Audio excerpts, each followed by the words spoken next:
ओम नमो भगवते वासुदेवाय। जय श्री कृष्णा भक्तगण। प्यारे भक्तों, बृहस्पतिवार का दिन भगवान विष्णु को समर्पित है। कहते हैं कि जो व्यक्ति हर गुरुवार भगवान विष्णु की पूजा करता है और गुरुवार की कथा सुनता है, गुरु बृहस्पति की और भगवान विष्णु की कृपा से उनकी सभी परेशानियां दूर हो जाती हैं। लेकिन गुरुवार की व्रत कथा और पूजा के कुछ नियम हैं जिनका बड़ी ही सावधानी से पालन करना चाहिए। तो प्यारे भक्तों, आइए जानते हैं गुरुवार व्रत की पूजा विधि। गुरुवार व्रत पूजा कथा में ऐसी बातें बताई गई हैं जिन्हें मनुष्य को ध्यान पूर्वक अपनाना चाहिए। कहते हैं जो व्यक्ति श्रद्धा भाव से गुरुवार को भगवान विष्णु की पूजा करता है और गुरुवार व्रत की कथा कहता है, सुनता है, उसकी गरीबी और कष्ट को भगवान विष्णु दूर करते हैं। जीवन में सुख समृद्धि के लिए गुरुवार के दिन आप भी इस गुरुवार व्रत कथा को सुने और पढ़ें। बृहस्पतिवार के दिन सूर्योदय से पहले ही उठें और नित्य कर्म से निवृत्त होकर पीले रंग के वस्त्र पहने। इसके बाद पूरे घर में गंगा जल छिड़कें। इसके बाद पूजा घर में श्री हरि विष्णु की मूर्ति या चित्र स्थापित करें। फिर पीले रंग के गंध पुष्प और अक्षत चढ़ाएं। इसके बाद चना, गुड़ और मुनक्का चढ़ाकर विधि विधान से पूजन करें। इसके बाद धर्मशास्त्रार्थ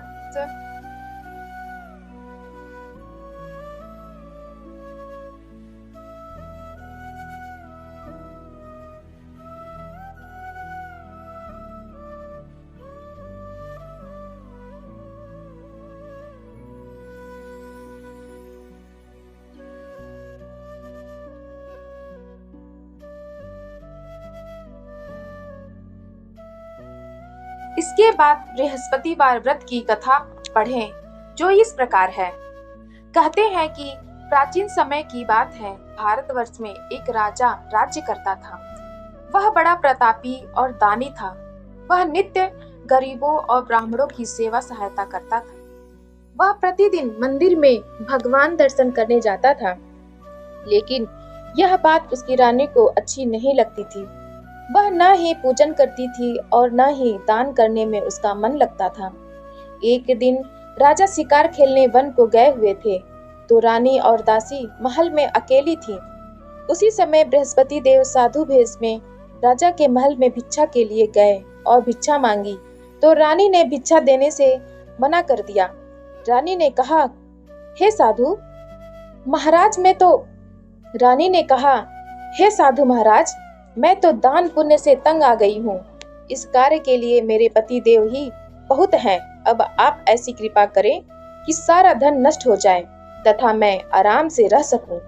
साधु ने कहा, देवी, तुम तो बड़ी अजीब हो। धन और संतान से कौन दुखी होता है?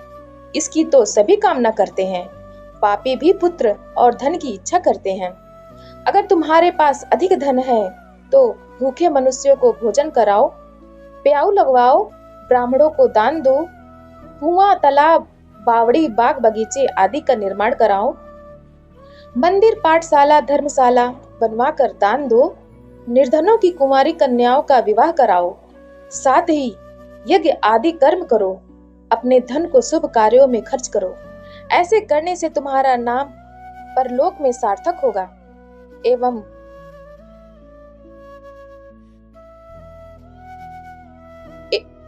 एवं स्वर्ग की प्राप्ति होगी। लेकिन रानी पर उपदेश का कोई प्रभाव न पड़ा। वह बोली, महाराज, मुझे ऐसे धन की आवश्यकता नहीं जिसको मैं अन्य लोगों को दान दूं, जिसको रखने और संभालने में ही मेरा सारा समय नष्ट हो जाए। अब आप ऐसी कृपा करें कि सारा धन नष्ट हो जाए तथा मैं आराम से रह सकूं। साधु ने उत्तर दिया, यदि तुम्हारी ऐसी इच्छा है तो जैसा मैं तुम्हें बताऊं तुम वैसा ही करना। बृहस्पतिवार को घर को गोबर से लिपना, अपने केसों को पीली मिट्टी से धोना। राजा से कहना वह बृहस्पतिवार को हजामत बनवाए। भोजन में मांस मदिरा खाना और कपड़ा धोबी के यहाँ धुलने डालना। ऐसा करने से 7 बृहस्पतिवार में ही आपका सारा धन नष्ट हो जाएगा। इतना कहकर वह साधु महाराज वहां से अंतर्ध्यान हो गए। इसके बाद रानी ने वही किया जो साधु ने बताया था। 3 बृहस्पतिवार ही बीते थे कि उसका समस्त धन संपत्ति नष्ट हो गया और भोजन के लिए राजा रानी तरसने लगे। तब एक दिन राजा ने रानी से कहा कि तुम यहाँ पर रहो, मैं दूसरे देश में चाकरी के लिए चला जाऊं, क्योंकि यहाँ पर मुझे सभी मनुष्य जानते हैं, इसलिए कोई कार्य नहीं कर सकता। देश चोरी परदेश भीख बराबर है। ऐसा कहकर राजा परदेश चला गया। वहां जंगल को जाता और लकड़ी काट कर लाता और शहर में बेचता। इस तरह जीवन व्यतीत करने लगा। इधर राजा के बिना रानी और दासी दुखी रहने लगी। किसी दिन भोजन मिलता और किसी दिन जल पीकर ही रह जाती। एक समय जब रानी और दासियों को 7 दिन बिना भोजन के रहना पड़ा, तो रानी ने अपनी दासी से कहा, हे दासी, पास ही के नगर में मेरी बहन रहती है, वह बड़ी धनवान। तू उसके पास जा और 5 सेर बेजर मांग कर ले आ, ताकि कुछ समय के लिए थोड़ा बहुत गुजर बसर हो जाए। दासी रानी की बहन के पास गई। उस दिन बृहस्पतिवार था। रानी की बहन उस समय बृहस्पतिवार की कथा सुन रही थी। दासी ने रानी की बहन को अपनी रानी का संदेश दिया, लेकिन रानी की बहन ने कोई उत्तर नहीं दिया। जब दासी को रानी की बहन से कोई उत्तर नहीं मिला, तो वह बहुत दुखी हुई। उसे क्रोध भी आया। दासी ने वापस आकर रानी को सारी बात बता दी। सुनकर रानी ने कहा कि हे दासी, इसमें उसका कोई दोष नहीं है। जब बुरे दिन आते हैं तब कोई सहारा नहीं। अच्छे बुरे का पता विपत्ति में ही लगता है। जो ईश्वर की इच्छा होगी वही होगा। यह सब हमारे भाग्य का दोष है। यह सब कहकर रानी ने अपने भाग्य को कोसा। उधर रानी की बहन ने सोचा कि मेरी बहन की दासी आई थी, लेकिन मैं उससे नहीं बोली, इससे वह बहुत दुखी हुई होगी। कथा सुनकर और पूजन समाप्त कर वह अपनी बहन के घर गई और कहने लगी कि हे बहन, मैं बृहस्पतिवार का व्रत कर रही थी। तुम्हारी दासी गई, लेकिन जब तक कथा होती है तब तक न उठते हैं और न बोलते हैं, इसीलिए मैं नहीं बोली। कहो दासी, क्यों गई थी? रानी बोली, बहन, हमारे घर अनाज नहीं था। ऐसा कहते कहते रानी की आंखें भर आई। उसने दासियों समेत 7 दिन तक भूखा रहने की बात भी अपनी बहन को बता दी। इसीलिए मैंने दासी को तुम्हारे पास 5 सेर बेझर लेने के लिए भेजा था। रानी की बहन बोली, बहन देखो, बृहस्पति देव सबकी मनोकामना पूर्ण करते हैं। देखो, शायद तुम्हारे घर में अनाज रखा हो। पहले तो रानी को विश्वास नहीं हुआ, परंतु बहन के आग्रह करने पर उसने दासी को अंदर भेजा। दासी घर के अंदर गई तो वहां पर उसे एक घड़ा बेझर से भरा मिल गया। उसे बड़ी हैरानी हुई। उसने बाहर आकर रानी को बताया। दासी रानी से कहने लगी, हे रानी, जब हमको भोजन नहीं मिलता तो हम व्रत ही तो करते हैं, इसलिए क्यों ना इनसे व्रत और कथा की विधि पूछ ली जाए। हम भी व्रत किया करेंगे।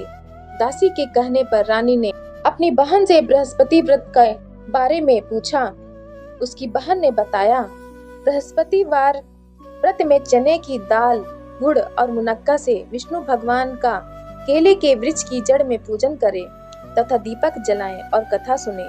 उस दिन एक ही समय भोजन करें। भोजन में पीले खाद्य पदार्थ का सेवन जरूर करें। इससे गुरु भगवान प्रसन्न होते हैं, अन्य, पुत्र और धन का वरदान देते हैं, साथ ही सभी मनोकामनाएं पूर्ण करते हैं। व्रत और पूजन की विधि बताकर रानी की बहन अपने घर लौट आई। रानी और दासी दोनों ने निश्चय किया कि बृहस्पति देव भगवान का पूजन जरूर करेंगे। 7 रोज बाद जब बृहस्पतिवार आया तो उन्होंने व्रत रखा। घुड़साल में जाकर चना और गुड़ बीन लाई तथा उसकी दाल से केले की जड़ तथा विष्णु भगवान का पूजन किया। अब पीला भोजन कहाँ से आए? दोनों बड़ी दुखी हुई, परंतु उन्होंने व्रत किया था, इसलिए बृहस्पति देव भगवान प्रसन्न थे। एक साधारण व्यक्ति के रूप में वे 2 थालों में पीला भोजन लेकर आए और दासी को देकर बोले, हे दासी, यह भोजन तुम्हारे और तुम्हारी रानी के लिए है। इसे तुम दोनों ग्रहण करना। दासी भोजन पाकर बहुत प्रसन्न हुई। उसने रानी से कहा, चलो रानी जी, भोजन कर लो। परंतु रानी को भोजन आने के बारे में कुछ भी नहीं पता था, इसलिए उसने कहा कि जा तू ही भोजन कर, क्योंकि तू व्यर्थ में हमारी हंसी उड़ाती है। तब दासी ने कहा, एक व्यक्ति भोजन दे गया है। तब रानी ने कहा, वह व्यक्ति तेरे लिए ही भोजन दे गया है, तू ही भोजन कर। तब दासी ने कहा, वह व्यक्ति हम दोनों के लिए 2 थालों में सुंदर पीला भोजन दे गया है, इसलिए मैं और आप दोनों ही साथ साथ भोजन करेंगे। यह सुनकर रानी बहुत प्रसन्न हुई और दोनों ने गुरु भगवान को नमस्कार कर भोजन किया। उसके बाद से वे प्रत्येक बृहस्पतिवार को गुरु भगवान का व्रत और पूजन करने लगी। बृहस्पति भगवान की कृपा से उनके पास धन हो गया, लेकिन रानी फिर पहले की तरह आलस्य करने लगी। तब दासी बोली, देखो रानी, तुम पहले भी इस प्रकार आलस्य करती थी, तुम्हें धन के रखने में कष्ट होता था, इस कारण सभी धन नष्ट हो गया। अब गुरु भगवान की कृपा से धन मिला है तो फिर तुम्हें आलस्य होता है। रानी को समझाते हुए दासी कहती है कि बड़ी मुसीबतों के बाद हमने यह धन पाया है, इसलिए हमें दान पुण्य करना चाहिए, भूखे मनुष्यों को भोजन कराना चाहिए और धन को शुभ कार्यों में खर्च करना चाहिए, जिससे तुम्हारे कुल का यश बढ़ेगा, स्वर्ग की प्राप्ति होगी और पितृ प्रसन्न होंगे। दासी की बात मानकर रानी अपना धन शुभ कार्यों में खर्च करने लगी, जिससे पूरे नगर में उसका यश फैलने लगा। एक दिन राजा दुखी होकर जंगल में एक पेड़ के नीचे आसन जमाकर बैठ गया। वह अपनी दशा को याद करके व्याकुल होने लगा। बृहस्पतिवार का दिन था। एकाएक उसने देखा कि निर्जन वन में एक साधु प्रकट हुए। वह साधु वेश में स्वयं बृहस्पति देवता थे। लकड़हारे के सामने आकर बोले, हे लकड़हारे, इस सुनसान जंगल में तू चिंतामग्न क्यों बैठा है? लकड़हारे ने दोनों हाथ जोड़कर प्रणाम किया और उत्तर दिया, महात्मा जी, आप सब कुछ जानते हैं, मैं क्या कहूँ? यह कहकर रोने लगा और साधु को अपनी आत्मकथा सुनाई। महात्मा जी ने कहा, तुम्हारी स्त्री ने बृहस्पति के दिन बृहस्पति भगवान का निरादर किया है, जिसके कारण रुष्ट होकर उन्होंने तुम्हारी यह दशा कर दी। अब तुम चिंता को दूर करके मेरे कहने पर चलो तो तुम्हारे सब कष्ट दूर हो जाएंगे और भगवान पहले से भी अधिक संपत्ति देंगे। तुम बृहस्पति के दिन कथा किया करो, 2 पैसे के चने मुनक्का लाकर उसका प्रसाद बनाओ और शुद्ध जल से लोटे में शक्कर मिलाकर अमृत तैयार करो। लोटे में शक्कर मिलाकर अमृत तैयार करो। कथा के पश्चात अपने सारे परिवार और सुनने वाले प्रेमियों में अमृत व प्रसाद बांटकर आप भी ग्रहण करो। ऐसा करने से भगवान तुम्हारी सब मनोकामनाएं पूरी करेंगे। साधु के ऐसे वचन सुनकर लकड़हारा बोला, हे प्रभु, मुझे लकड़ी बेचकर इतना पैसा नहीं मिलता जिससे भोजन के उपरांत कुछ बचा सकूं। मैंने रात्रि में अपनी स्त्री को व्याकुल देखा है। मेरे पास कुछ भी नहीं जिससे मैं उसकी खबर मंगा सकूं। साधु ने कहा, हे लकड़हारे, तुम किसी बात की चिंता मत करो। बृहस्पति के दिन तुम रोजाना की तरह लकड़ियां लेकर शहर को जाओ। तुमको रोज से दुगना धन प्राप्त होगा, जिससे तुम भली भांति भोजन कर लोगे तथा बृहस्पति देव की पूजा का सामान भी आ जाएगा। इतना कहकर साधु अंतर ध्यान हो गए। धीरे धीरे समय व्यतीत होने पर भी वही बृहस्पतिवार का दिन आया। लकड़हारा जंगल से लकड़ी काट कर किसी शहर में बेचने गया। उसे उस दिन और दिन से अधिक पैसा मिला। राजा ने चना गुड़ आदि लाकर गुरुवार का व्रत किया। उस दिन से उसके सभी क्लेश दूर हुए। परंतु जब दोबारा गुरुवार का दिन आया तो बृहस्पतिवार का व्रत करना भूल गया। इस कारण बृहस्पति भगवान नाराज हो गए। उस दिन उस नगर के राजा ने विशाल यज्ञ का आयोजन किया तथा शहर में यह घोषणा करा दी कि कोई भी मनुष्य अपने घर में भोजन न बनावे, न आग जलावे। समस्त जनता मेरे यहाँ भोजन करने आवे। इस आज्ञा को जो न मानेगा उसे फांसी की सजा दी जाएगी। इस तरह की घोषणा संपूर्ण नगर में करवा दी गई।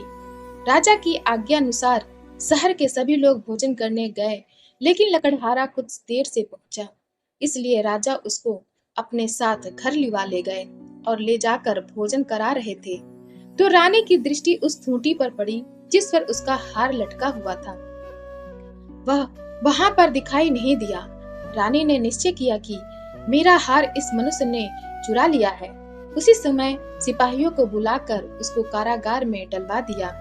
जब लकड़हारा कारागार में पड़ गया और बहुत दुखी होकर विचार करने लगा कि न जाने कौन से पूर्व जन्म के कर्म से मुझे यह दुख प्राप्त हुआ है, और उसी साधु को याद करने लगा जो कि जंगल में मिला था।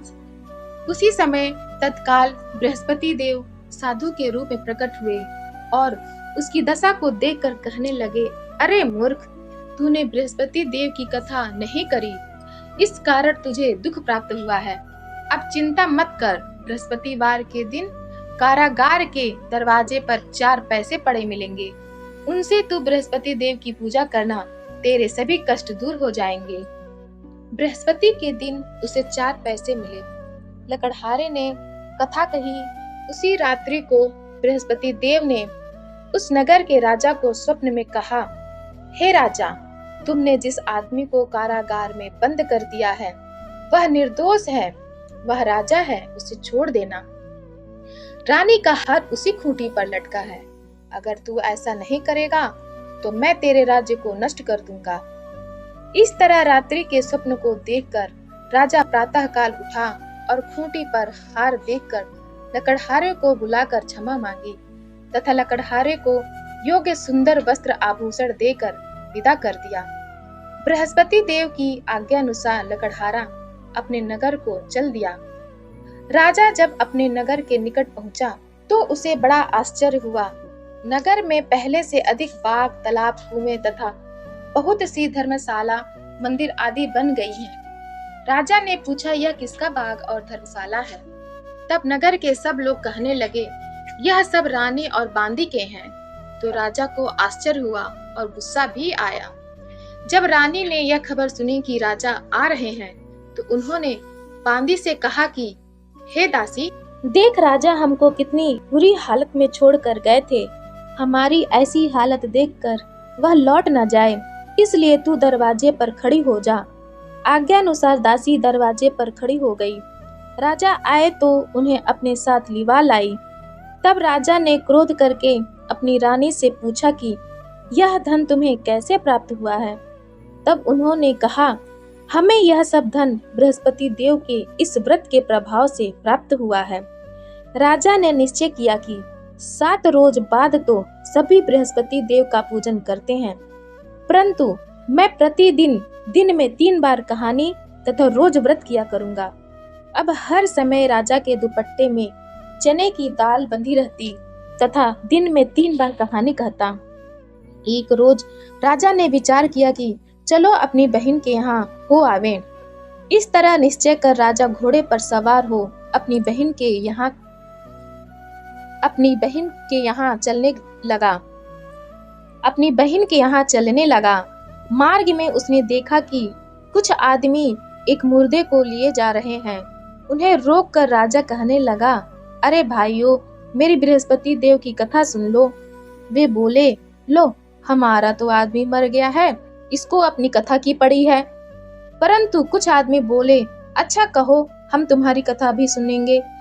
राजा ने दाल निकाली और जब कथा आधी हुई थी कि मुर्दा हिलने लग गया, और जब कथा समाप्त हो गई तो राम राम करके मनुष्य उठकर खड़ा हो गया। आगे मार्ग में उसे एक किसान खेत में हल चलाता मिला। राजा ने उसे देखा और उससे बोला, अरे भैया, तुम मेरी बृहस्पतिवार की कथा सुन लो। किसान बोला, जब तक मैं तेरी कथा सुनूंगा तब तक 4 हराया जोत लूंगा। जा अपनी कथा किसी और को सुनाना। इस तरह राजा आगे चलने लगा। राजा के हटते ही बैल पछाड़ खाकर गिर गए तथा किसान के पेट में बड़ी जोर का दर्द होने लगा। उस समय उसकी माँ रोटी लेकर आई। उसने जब यह देखा तो अपने पुत्र से सब हाल पूछा और बेटे ने सभी हाल कह दिया। तो बुढ़िया दौड़ी दौड़ी उस घुड़सवार के पास गई और उससे बोली कि मैं तेरी कथा सुनूंगी, तू अपनी कथा मेरे खेत पर चलकर ही कहना। राजा ने बुढ़िया के खेत पर जाकर कथा कही, जिसके सुनते ही वह बैल उठ खड़े हुए तथा किसान के पेट का दर्द भी बंद हो गया।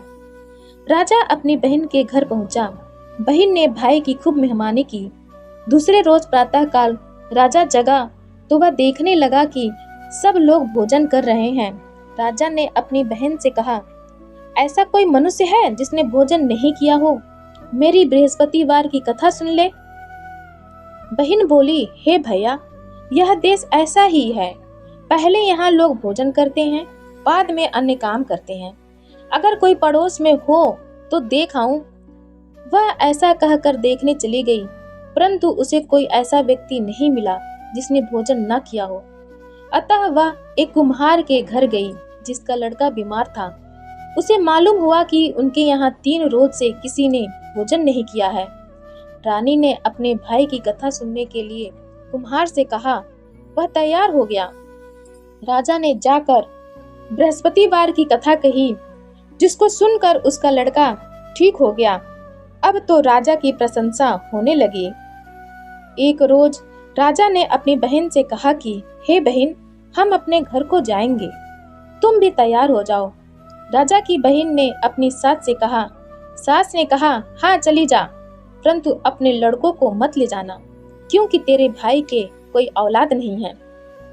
बहन ने अपने भैया से कहा, हे भैया, मैं तो चलूंगी, पर कोई बालक नहीं जाएगा। राजा बोला, जब कोई बालक नहीं चलेगा तब तुम ही क्या करोगी? बड़े दुखी मन से राजा अपने नगर को लौट आया। राजा ने अपनी रानी से कहा, हम निर्वंशी हैं, हमारा मुंह देखने का धर्म नहीं है और कुछ भोजन आदि नहीं किया। रानी बोली, हे प्रभु, बृहस्पति देव ने हमें सब कुछ दिया है, वह हमें औलाद अवश्य देंगे। उसी रात को बृहस्पति देव ने राजा से स्वप्न में कहा, हे राजा, उठ, सभी सोच त्याग दे, तेरी रानी गर्भ से है। राजा की यह बात सुनकर बड़ी खुशी हुई। 9वें महीने में उसके गर्भ से एक सुंदर पुत्र पैदा हुआ। तब राजा बोला, हे रानी, स्त्री बिना भोजन के रह सकती है, पर बिना कहे नहीं रह सकती। जब मेरी बहन आवे तुम उससे कुछ न कहना। रानी ने सुनकर हाँ कर दिया। जब राजा की बहन ने यह शुभ समाचार सुना तो वह बहुत खुश हुई तथा बधाई लेकर अपने भाई के यहाँ आई। तभी रानी ने कहा, घोड़ा चढ़कर तो नहीं आई, गधा चढ़ी आई। राजा की बहन बोली, भाभी, मैं इस प्रकार न कहती तो तुम्हें औलाद कैसे मिलती? बृहस्पति देव ऐसे ही हैं, जैसी जिसके मन में कामनाएं हैं सभी को पूर्ण करते हैं। जो सद्भावना पूर्वक बृहस्पतिवार का व्रत करता है एवं कथा पढ़ता है अथवा सुनता है, दूसरों को सुनाता है, बृहस्पति देव उसकी सभी मनोकामना पूर्ण करते हैं। बोलो बृहस्पति भगवान की जय। प्रिय भक्तों, कथा अच्छी लगी हो तब आप हमारे चैनल सनातन कथा संग्रह को लाइक करें, शेयर करें और सब्सक्राइब करें। धन्यवाद।